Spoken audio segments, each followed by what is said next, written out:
Our next videos are called Naughty Series. Ano ibig sabihin?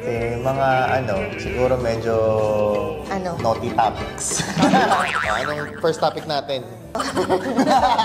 The size really matters. The size matter. Ay, wait lang. Para sa akin, masaya na ako. Satisfied ka ba? Oo. Yun na lang.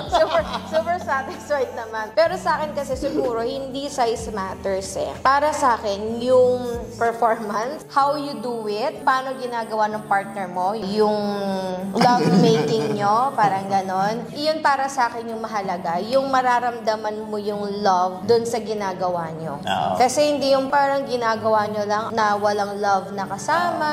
Yun yung importante. Yun, para sa akin, yun ang importante. Hindi yung size. Pero kung ang tanong, may size yung sa akin.